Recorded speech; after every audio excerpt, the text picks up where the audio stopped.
I'm Akshita. I come from Chennai and I joined NIFT Patna Fashion Communication in 2014 to 2018.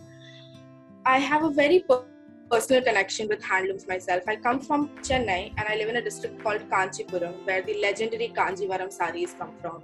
It's known as the city of thousand temples, and the sari itself is, very closely connected to the cultural and traditional practices of Kanchipuram here. The first sari was made out of lotus yarn for a goddess deity. And that is how the tradition and legend of Kanjivaram saris had come on. And right now, the weaving of Kanjivaram saris, it's like a preoccupation of all the households, almost all the households here in Kanchipuram. The motifs and yarns and the design, everything comes from the temples and the tradition that is being carried forward. So I think that is one of my first exposures to handloom myself. I mean, I've grown up with it. And then I think from more of a design perspective, the first time I was exposed to handlooms was when I actually joined NIFT Patna and we were celebrating Handloom Day. And we had an event in the evening which said that we need to use traditional handloom fabrics and style ourselves in a way which is contemporary and modern. So I think that amalgamation in itself is so important, and it was so beautiful that all of us started looking and sourcing for handloom fabrics. We reached out to our seniors from textile design, reached out to our seniors from fashion design to learn drapes, how to pin properly, style ourselves, and we had a little fashion show and we celebrated Handlooms Day. I think this exposure in itself, where we start reading about handloom, where we start thinking of how do we use this handloom in a traditional yet in a contemporary way, is really important, because this is how we're going to carry forward our tradition and the rich culture ahead in the modern world as well. And all of these modern drapes and cuts, just expands the horizon that a 6 yard of silk is not only made to be draped as a sari, but can be an evening gown that can be worn to an Oscar. So I think this is the way forward. And one of the closest experience that I had with handlooms was when we went for craft clusters, the semester assignments. We go to the villages, we sit with artisans, we do primary research, we do secondary research, we sit with the artisans, learn their techniques. We went to Bhagalpur, we had gone to Ramgarh to learn about Sujni. There were jewelry assignments. I mean, we went to all of these villages and we lived there for almost a week to closely see like the first-hand experience of how the art is being practiced, if it's dying, how can we revive it. As fashion communication students, we were to experience all of this firsthand and make websites, do social media promotions, make marketing collaterals of how we can raise the awareness about these crafts on the web and in person. We designed books and booklets, and we did social media promotions, designed all of the elements. We actually also had done branding for their own shops for Sujni and silver jewelry. So all of these experiences that we get through our curriculum in the craft cluster is really, really important, because it also shows us an avenue of how we can actually go to the village and learn the craft that is dying or is being practiced just by 100 or 50 people. I also feel really happy that I was in Patna and such rich cultural cities were nearby. I mean, this was not a college assignment, but when like all of us friends, we just got together and we went to Banaras and we met the weavers of Banarsi Jacquard there. And we saw how the work is being done. I mean, I think our curriculum in itself inculcates such interest in handloom. We should not let it die. I think we should just take it forward to the next level and take our own initiatives to meet. Just around the corner from our college, I think there is Sikhi art that is being practiced just under a bridge. There are around 50 artisans. And as soon as we start learning about these crafts and arts, I think we should not let the initiative within us die and reach out to see what's happening in and around and learn and then tell more people about it. I think that is how the tradition can be carried forward. Through my work, I think I have worked in Star. I did an internship at Star Plus where I was styling for the Hindi general entertainment shows and we were doing casting. So I think this was during the transition of Life OK to Star Bharat.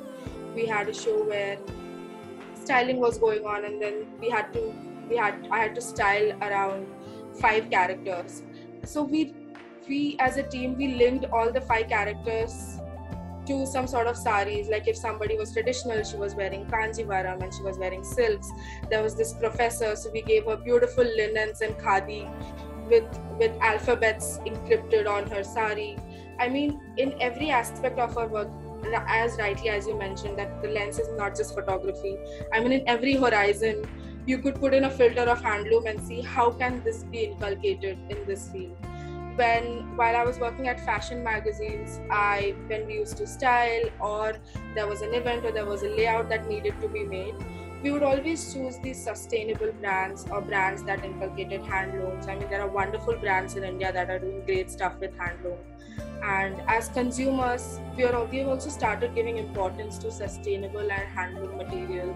We want clothes that last and that have a legacy.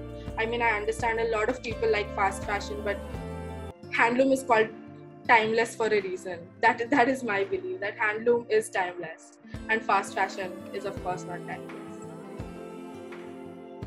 Experience when I had first started my internship at Elle India. I'm sure all of the fashion magazines do like a sustainable issue or a handloom issue. The Architectural Digest magazine where I work also did a handloom issue. I mean, there are multiple awards also formulated to award the people who are practicing these arts. The artisans are being awarded, all the crafts that are being practiced.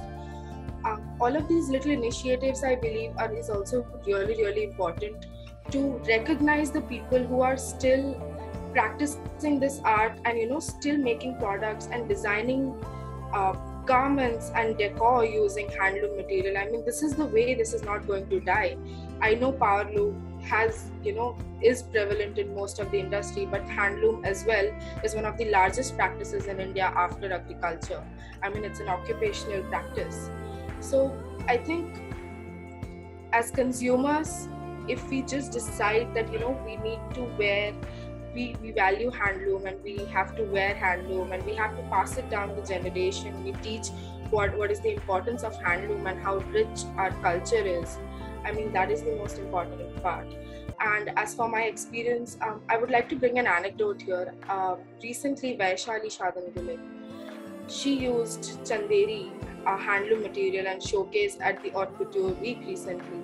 And she's only the second designer, I think, after Rahul Mishra, who has actually showcased, and she used handloom in her collection, and it was so beautiful and it's appreciated worldwide. I think this is the way forward. The designers, I know using synthetic material and most modern material, and there are all of these intelligent materials available right now in the market where the designers are really excited to bring that into their collection, but also using a Chanderi handloom, which is widely appreciated. Vaishali has reached the Haute Couture Week and it is celebrated worldwide. Her collection was so beautiful and she created these shapes and structures out of such a delicate material. I think this is the way forward of carrying our tradition forward and portraying it in a way that the world recognizes it. I mean, there are multiple designers right now in India. One of my favorite brands is Raw Mango. They do such beautiful silks and beautiful costumes with handloom, and multiple designers. So these were the designers we kept an eye out when we were working for the fashion magazine, when we are trying to formulate a story around it.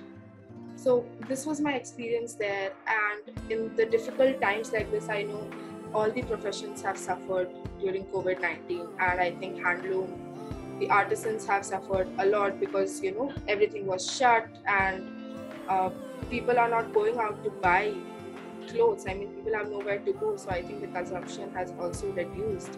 I think in these difficult times, I only feel that the artisans needs to be supported. I mean, small business has to be supported.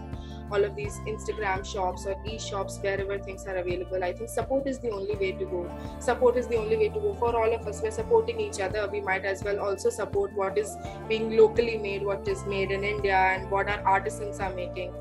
And why do we look at a fabric and think that, oh my god, this is so expensive? Just look at how each yarn was made by taking a shuttle around. And I think a handloom, as far as I know this Kashmiri shawl, when I had visited Kashmir, and he told me that in 1 day of work, only 1.5 inches is being made, because that is the precision of the shawl making.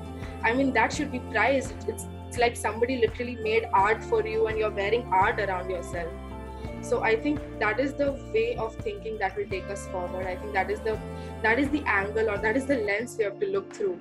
That, you know, handloom is not just a piece of fabric, it's literally art what you're making. Like if you're wearing an ikat, there has so much pain that has gone on into making the each piece of fabric, and it is stitched together.